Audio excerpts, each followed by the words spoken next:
नमस्कार, मैं रचना शर्मा। चढ़ती कला टाइम टीवी देख रहे सभी दर्शकों का स्वागत करती हूं। आप देख रहे हैं टॉप 10 न्यूज। चंडीगढ़ में मुख्यमंत्री भगवंत मान के कार्यालय के सामने आज जोरदार हंगामा हुआ। रेल राज्य मंत्री रवनीत सिंह बिट्टू सीएम कार्यालय का घेराव करने पहुंचे। वे अपने सहकर्मियों के खिलाफ दर्ज मामलों का विरोध करने के लिए यहां पहुंचे थे। वहीं रवनीत बिट्टू के आने की खबर मिलने के बाद पुलिस ने सुरक्षा बढ़ा दी थी। जैसे ही रवनीत बिट्टू वहां पहुंचे तो पुलिस ने उन्हें रोक लिया, जहां बिट्टू और पुलिस अधिकारियों के बीच तीखी नोकझोंक भी हुई। चंडीगढ़ पुलिस द्वारा रवनीत बिट्टू के काफिले का रास्ता रोके जाने के बाद रवनीत बिट्टू की सुरक्षा और चंडीगढ़ पुलिस के बीच झड़प भी हुई। उन्होंने दावा किया कि जब से भाजपा कार्यकर्ताओं के खिलाफ मामला दर्ज हुआ है तब से वह मुख्यमंत्री भगवंत मान से मिलने के लिए समय मांग रहे हैं, लेकिन उन्हें समय नहीं दिया गया। तो वे आज सीधे मुख्यमंत्री आवास पहुंच गए। केंद्रीय मंत्री रवनीत सिंह बिट्टू ने कहा कि मैंने भगवंत मान से मिलने के लिए समय मांगा, लेकिन उन्होंने मुझे समय नहीं दिया। पंजाब के खडूर साहिब सीट से सांसद अमृतपाल सिंह की मुश्किलें अब एक बार फिर से बढ़ती नजर आ रही हैं। ऐसे में उन्होंने पंजाब हरियाणा हाईकोर्ट का दरवाजा खटखटाया है। दरअसल अमृतपाल सिंह ने याचिका दायर कर लोकसभा सत्र में भाग लेने की अनुमति मांगी है। उन्होंने याचिका में कहा है कि जेल में बंद होने की वजह से वह संसद में भाग नहीं ले पा रहे हैं और उन्हें संसदीय कार्रवाई से अनुपस्थित रहने के लिए मजबूर किया जा रहा है। उन्होंने कहा कि इसके पीछे दुर्भावनापूर्ण मंशा ये है कि उनके संसदीय क्षेत्र को प्रतिनिधित्व से वंचित रखा जाए और 60 दिनों की अनुपस्थिति के बाद उनकी सीट खाली करने की घोषणा कर दी जाए। याचिका में सांसद ने दलील दी है कि लोकसभा के महासचिव की ओर से जारी सम्मन के मुताबिक उनकी उपस्थिति आवश्यक है और कहा कि उनकी अनुपस्थिति उनके संवैधानिक अधिकारों का उल्लंघन है। बता दें कि नियमों के अनुसार अगर अमृतपाल सिंह लोकसभा की कार्रवाई से 60 दिन गैर हाजिर रहते हैं तो उनकी सदस्यता रद्द हो सकती है।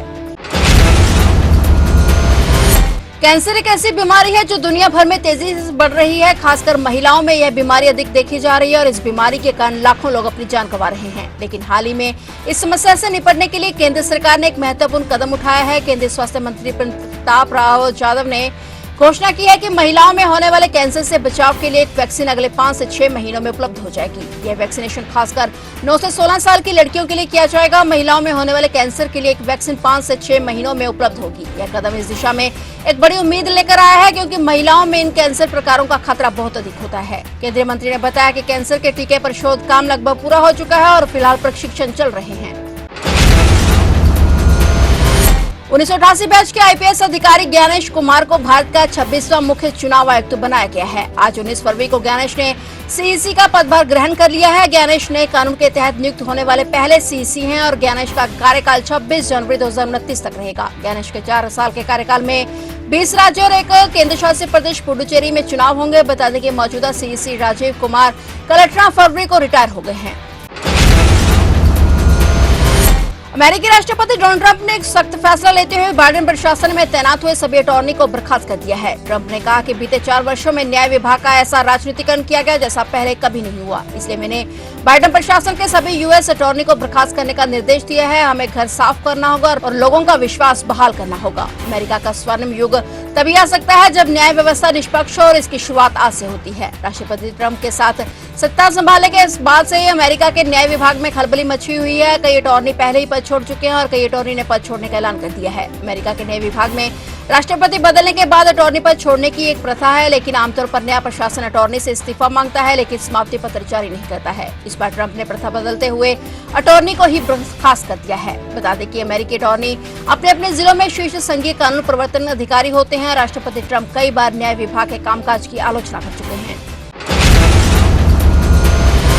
मुंबई हाईकोर्ट में फिर से सुशांत सिंह राजपूत और उनके मैनेजर दिशा सालियान की मौत के मामले में सुनवाई हो रही है और ये मामला एक बार फिर सुर्खियों में है। सुशांत की मौत की वजह को लेकर सवालों के बादल अभी भी छाए हुए हैं। क्या सच में यह आत्महत्या थी या फिर किसी बड़ी साजिश का हिस्सा था? इस सवाल का जवाब शायद अब जल्दी मिल सके। Supreme Court and High Court litigants association of India की ओर से याचिका दायर की गई है, जिसमें सीबीआई से इस केस में शिवसेना उद्धव ठाकरे के विधायक आदित्य ठाकरे को गिरफ्तार करने और उनसे पूछताछ करने का आग्रह किया गया है। यह याचिका सुशांत सिंह राजपूत और दिशा सालियान की मौत के मामले से जुड़ी हुई है। इस याचिका के बाद से सुशांत के पिता के सिंह को न्याय की उम्मीद जगी है। उनका कहना है कि उन्हें पूरा भरोसा है कि अब इस मामले में सच्चाई सामने आएगी।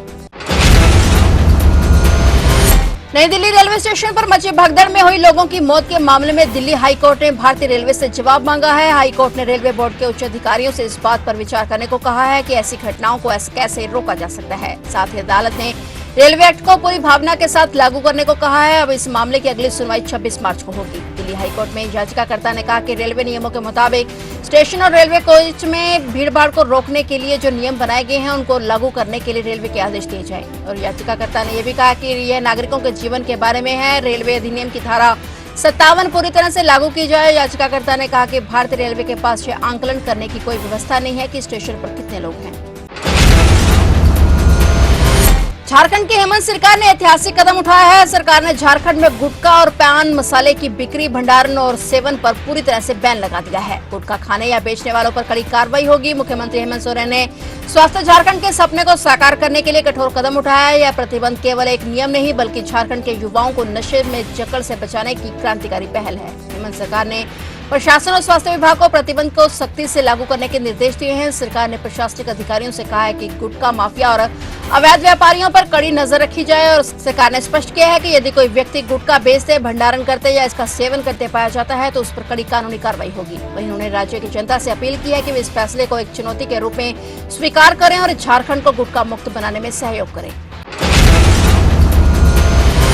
झारखंड के गिरिडीह जिले के मधुबन थाना क्षेत्र में आज एक दुखद सड़क दुर्घटना में मीडिया रिपोर्ट के मुताबिक करीब 6 लोगों की मौत हो गई है। पुलिस अधिकारियों ने यह जानकारी देते हुए बताया कि यह दुखद घटना गिरिडीह डुमरी मार्ग पर एक स्कॉर्पियो और मोटरसाइकिल के बीच आमने सामने की टक्कर से हुई। बुधवार सुबह तक इस दुर्घटना का पता नहीं चल पाया और जब स्थानीय निवासियों ने क्षतिग्रस्त वाहनों को देखा और अधिकारियों को सूचित किया, जिसके बाद मामले में घटनास्थल पर पहुंचने पर पुलिस अधिकारियों को स्कॉर्पियो में सवार 4 लोगों और बाइकों पर सवार 2 लोगों के शव मिले। टक्कर इतनी जोरदार थी कि दोनों वाहन बुरी तरह से क्षतिग्रस्त हो गए। अधिकारियों ने 6 मृतकों में से 5 की पहचान कर ली है। रिपोर्ट में पता चलता है कि दोनों वाहन तेज गति से चल रहे थे और तभी उनकी टक्कर हो गई। फिलहाल पुलिस जांच में जुट गई है।